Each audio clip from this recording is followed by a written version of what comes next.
6 basic words to financial literacy and financial education.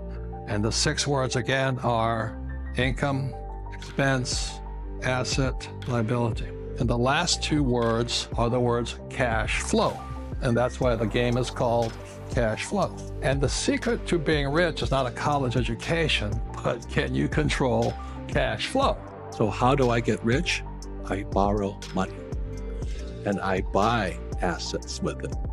The poor person borrows money and buys liabilities like purses, cars, houses, and they get poorer and poorer and poorer.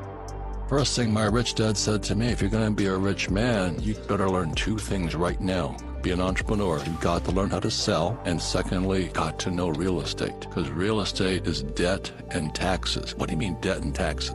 So in 1974, I took my first real estate course and opened my eyes up, because you don't need money to buy real estate and you pay no taxes on top of it. So just before I get out of the Marine Corps, I got a job with Xerox to learn how to sell. So I got sales and then I understood real estate. So why am I a rich man today? Because I took 2 courses, learn how to sell and learn about real estate. And my poor dad, the PhD, says, go back to school, get your MBA and get your PhD. I'm going, then I wind up like you, a poor, highly educated man with a 401k. Go to school, get a job, pay taxes, save money, buy a house because it's an asset, get out of debt, and invest in the stock market. That creates poor people. It's a hypnosis train going through your brain.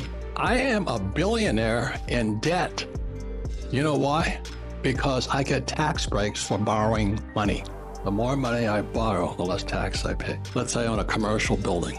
I buy it for $1 million, it goes up to $10 million. Most guys would sell it. The moment you sell, let's say, a basis of 1 million to a basis of 10, I have a $9 million capital gains. So instead of selling it and flipping it like those flippers do, I don't flip, I don't sell. See, the moment you sell, as you know as an attorney, you've now executed a capital event, a taxable event. So what I do is, let's say I buy a property for $1 million, it goes to $10 million. I'll borrow out 5 tax-free. And they go out and buy some more. You keep doing it again and Jesus. again. The reason I make more money is because it's not what I'm doing what I love. I do sometimes what I hate so I can have the assets that I love. I love having a business. If I didn't have a business, you wouldn't be here. Darren wouldn't be here. I wouldn't have a CEO and president. I wouldn't have accountants. I wouldn't have attorneys. So the business affords me the lifestyle I want.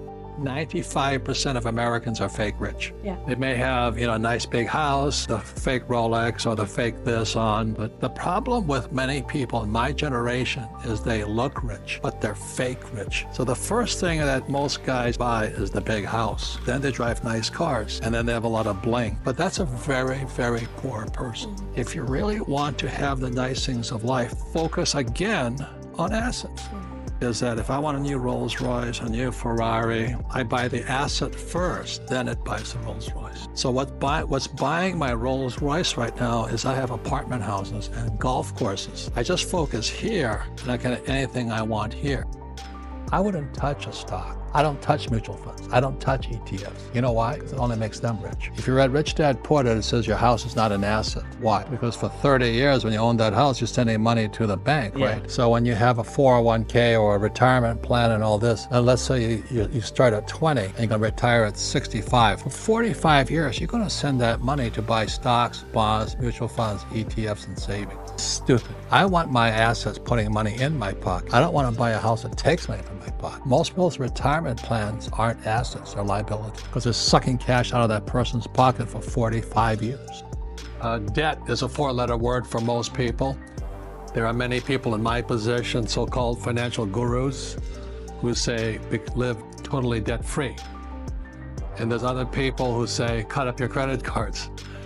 And, that's good advice for certain types of people. So you should definitely cut up your credit cards if you don't know, you can't control your spending. Because we're going down. And this is the difference. Crashes make the rich richer. So if you want to get rich quick, I like the crashes. Because you can buy low. Oh, it comes down so fast. But it's slow going up. but it's fast when it crashes. So right now, if I was a young person, I'd be taking probably a stock options course to trade the market coming down, because you'll get rich faster that way. It takes about 5 years to practice that. But I love crashes. You know, I get really excited about a crash. Unfortunately, most people get wiped out.